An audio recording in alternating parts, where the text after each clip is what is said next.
So I am really so thankful that you are here with us today with all of your experience in using children's literature and thinking about quality literature, right? It's not just any storybook that tells the stories we want our children to hear. And we saw the very thoughtful process that Ekuaere went into in creating her storybook. So all I just want to thank Leana here for being here and sharing all of her knowledge. Thank you. My pleasure. Thank you. All right. We have heard from three very powerful authors during these sessions. And now we want to think about what can we do with these books in the classroom. It's one thing to read a book and then close it, but if you do that, you are closing an opportunity for students to do inquiry, investigation, to go farther than just the story of the book. And I don't mean just the story of the book, but I mean looking at the book as a springboard for learning more about the country and then taking it deep. We have a tendency sometimes just to do surface. And, you know, we say the Food Flags Festival and famous people, we want to go well beyond that. And these books, all four of the books that we're going to talk about in a few minutes, are great springboards for doing inquiry-based learning for the students, doing collaborative work, and doing what we call invitations, global literacy invitations, where we're inviting students to think about things, to have conversations about the countries of the origin of these books, and as I said, going deeper. So let's start with, I'm going to do a slide. Okay. I think we can get it right this time. Screen sharing is disabled. My screen share has been disabled. Sorry about that, Leana. I will do that right away. Okay.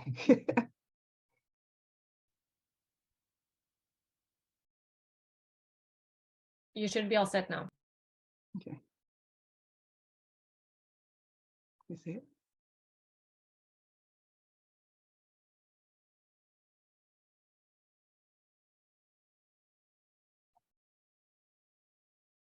Okay.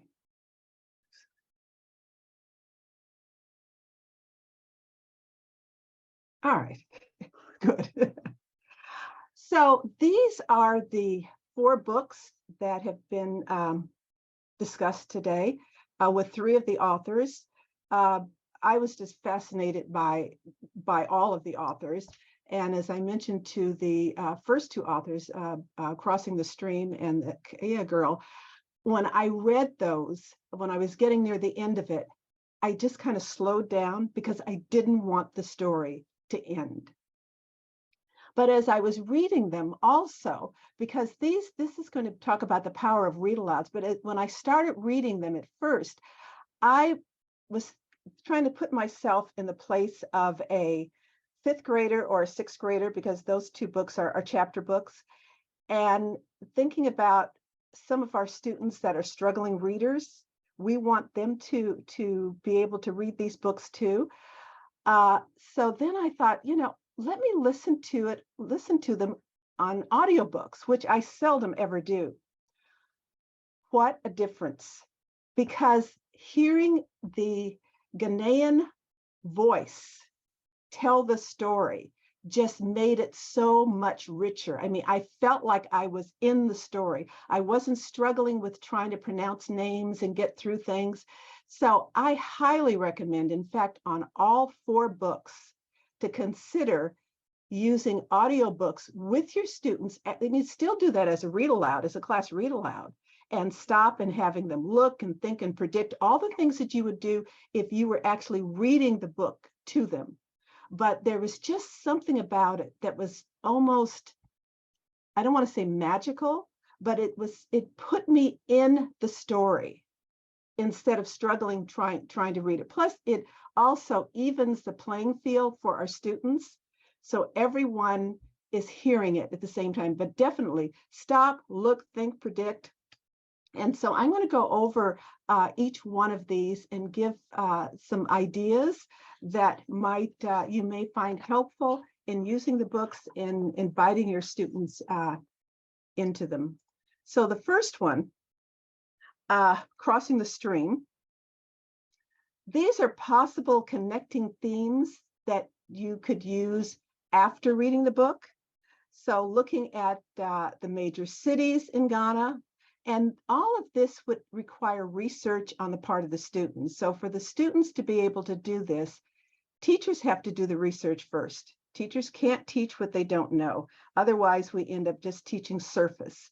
So I would highly recommend on all of the books that teachers read the books themselves first and then do some research on what's in the book, and then be able to provide additional resources for the students to use, whether they are maps or articles or websites that they can go to. So don't just use the book. The book is a springboard to it. So looking at major cities in Ghana. So you would have to do some research to find out more information about these cities and have it available for the students.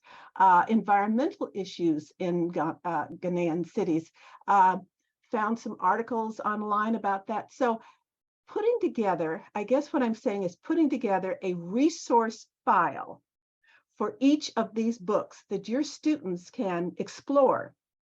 And in doing that, they could look at these, they probably won't do all of these, but maybe one student will say, ooh, protecting Ghana's natural resources, that's something that I'm interested in. We want them to go deep into one area and not try to do all of the ones that are listed here. The author study, oh my goodness, that's why I would love to be able to tell teachers, you know, go to that site, because that narrative that she did is a wonderful author study, and see if you can find out more information. Protecting natural resources. There's also, I found a video, I think it's the second to the last a bulleted point here, a beautiful video on the most beautiful cities in Ghana. So set up a QR code where your students can go and they can view the video. With our invitations, it's also, it's collaborative learning. So this isn't something that just one student would sit down and to do. It's something that you would either do as a class, or you would have a group of students working. And what I could envision on this is having a group of students pick one of these topics to do their research on, and then come back and share out with everyone. So the next one, Kaya Girl, another book that I did not want the story to end. I wanted to hear more about these girls that turned into amazing young women. So here's some areas of research that students could do to learn more about. Again, doing it as in partnership or in small groups. But again, teachers would have to do the research to be able to set this up first, and then provide, again, a resource folder, file folder, box, whatever, of materials that students could go to find out more information. The other thing with invitations is inviting the students, of having them decide how they would like to share out what they've learned. You know, for years we had students writing book reports. There's so much more now than book reports. There are podcasts, there are TED Talks that they could create. They could also encouraging them to write letters to the author, or either just write letters to the characters in the story, or create a list of wonder questions. What do you still have questions about that you want to find out more information about? So scrapping the book reports, doing more inquiry-based activities that would follow the book. In fact, I enjoyed putting this together, because then I got to do some research and learn so much more about Ghana than I knew before. So here's some ideas for the Kaya Girls book, and they're just ideas to start with, and hopefully that you will go on and create more. And then the next one, the Great Wall, yes. Again, you can see some possible areas that students, themes that they could research, areas to research. Exploring the connection between the Benin Empire and Nigeria. I don't think I have a video on this one, but I'm sure there's one that would be available. Okay, let's go to the next one. Okay, and then the one the author presented this morning, and we just heard more about it. Just again, bulleted points here that the students could research. Again, all of the students will not be doing all of them, but see, that's the beauty of this, is that if two groups or a small group of students pick one of these to do the research on and then decide how they want to present it to the others. I did find, though, a video I have listed here about the vibrant cities in Nigeria. So again, a QR code for that. And I think there might be another one down here at the bottom. Yeah, about a present day Benin City. So these are just some ideas. I hope that will be helpful for teachers in how to use these books. Again, I highly, highly suggest using audiobooks with it, because the stories are even richer and the students really can become engrossed in the stories. I think that is any questions. I think that's all.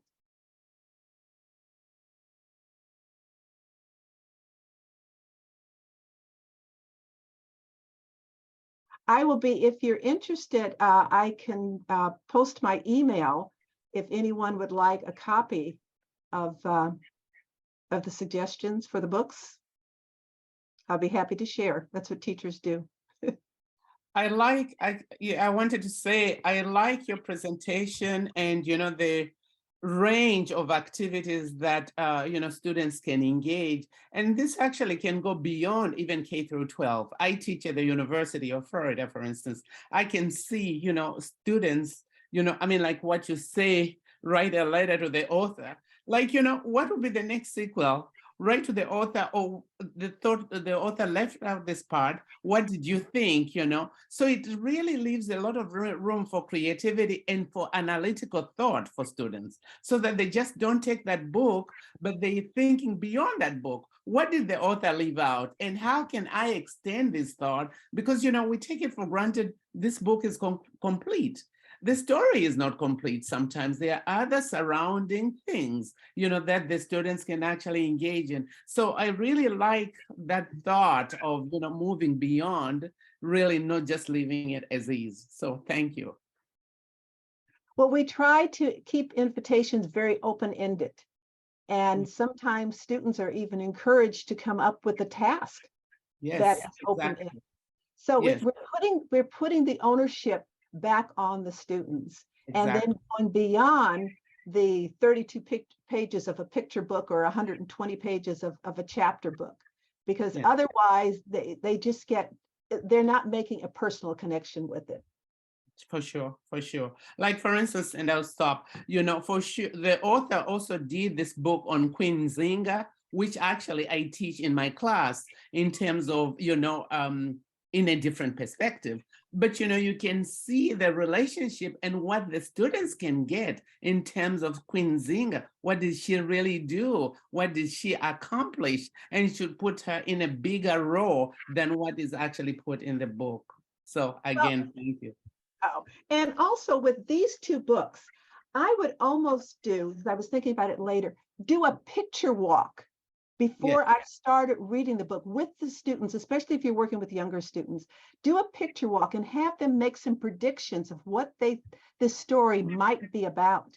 and then have a list of their predictions, right? Make a list of what they're predicting. And then as you hear the story, oh, our prediction was correct, or oh, no, we want to change our prediction because we're, they can see what's going on. It helps with their listening comprehension also, if you do that, if you give them a purpose for listening to the story. For sure. Isaac, you have your hand up. Yes, I just wanted to say thank you for that presentation, which is great, and for the directions that I think are very helpful. But I think you mentioned something about personal connection, and I wondered whether in those questions or those guides, something could be put in there that challenges them to find themselves in the stories. Because I think that's one of the important things that are connected even to issues of diversity, equity, and inclusion. If they can find themselves in the story, they can really begin to see the connections between peoples, even though they're in far-flung places and they may look very different from them. The place that they come from might look nothing like where they live, but just finding the human story and the human connection, there's powerful dividends, I think. It brings out what we call grand conversations. But Yes. thank you. I'm going to add that to the list. Thank you. I just wanted to also thank you very much for that. That was you gave us a lot of great suggestions. And there was we had a winner, a CABA winner some years ago of folk tales from Ghana, and the translator actually came from Ghana, and he got an award too. And I love the way he started. He helped to start each story, which was he would say, and the story falls on, and you name a name, and the story falls on. So even before you're starting the story, he's giving you the connections to all of the characters that are in the story. I just love the way that begins, because it kind of gets kids listening and thinking about, okay, I heard that now. And if Very you good. want to do a little cross-curricular with it, is starting out with doing a map study, do a little geography. Okay, where is Ghana? Where is Benin? Where are these places in the world? Because most American children would not be able to tell you that. So finding these places in the world, and then going into the stories.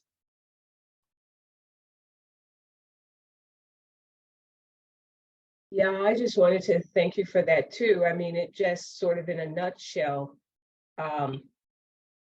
really cleared something for me. I do outreach for the Center for African Studies at U of I, and I really struggle with, how to teach Africa through K through 5. I'm okay with the higher grades, but I just I don't know what to do, even though I'm in the process of designing a program. And this was just wow, here you go. So thank you so very much for that super quick, elaborate. I'm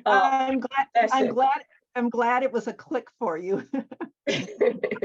Yeah, and I think also, like Agnes was saying, you could I like to think of the work I want to do. Certainly the work I do is for lifelong learners, but except K through 12, K through 5. And I think, I kind of got it now, some practice maybe, but I thank you so much. I also wanted to say, I dropped into the chat. We have on the my nonprofit's website, AfricaAccessReview.org. If you look under evaluation, there's a story and cultural representation organizers. So whenever I'm reviewing a book, I go through that and pick out the parts of the story, and then the cultural representation, what is there about the economy, what is there about the geography. So there's a list of blocks that you can fill in, and then that always helped me to bring some more information to the students. And I think that's what the teachers can do. As you were saying, you basically said that this is just doing that, but it's in an organizer for them. when we do our global literacy invitation workshops that we do with teachers, before they select a book on a country, but before they can start writing invitations, they have to research. And we have created a graphic organizer for them that helps them research and go deeper. So they're not just, because we're not just retelling the story. The story is literally a springboard to go deeper into the continent and the country. And again, go beyond the food, flags, and famous people, festivals and famous people, which we have done for years and years. And I guess the way I got into this 7 years ago, because I love children's literature, I kept coming across these wonderful books with global themes. And I thought, I want to do more with it than just read the story. And so this is what came out of it, is our global literacy invitations. And so I have a partner, Vesna Dimitri at the School of Education, and we have what we say our dog and pony show. We are willing to come out to schools, school districts, wherever, and put on workshops and teach teachers how to create global literacy invitations. Kavi knows how to get in touch with us. Yes, you have my email in the chat.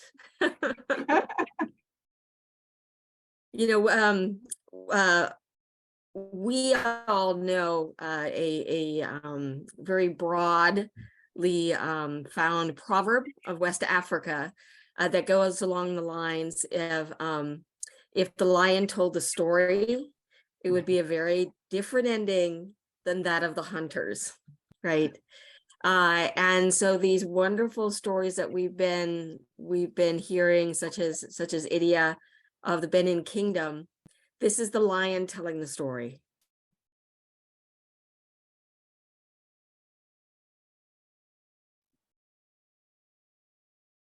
Wonderful.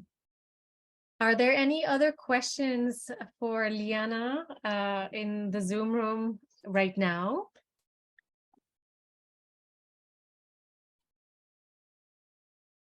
Okay, so thank you so much, Dr. McLean, for this, providing us such tremendous ways of thinking about bringing these texts in ways that bring knowledge deeper, that really probe deeper, and that don't hover around with just the simple question, what do you know about Africa, which we know really doesn't bring students anywhere. And your question of research, I think, is so central in bringing students deeper and connected to these stories.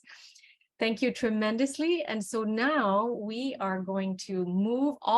So this Zoom room will close, and we are all going to move to the other Zoom room, which I will drop in the chat box in one moment, for a final session that will be a 15-minute session to discuss some takeaways, lessons learned, and wrap up. And that will be led by Leana Martin.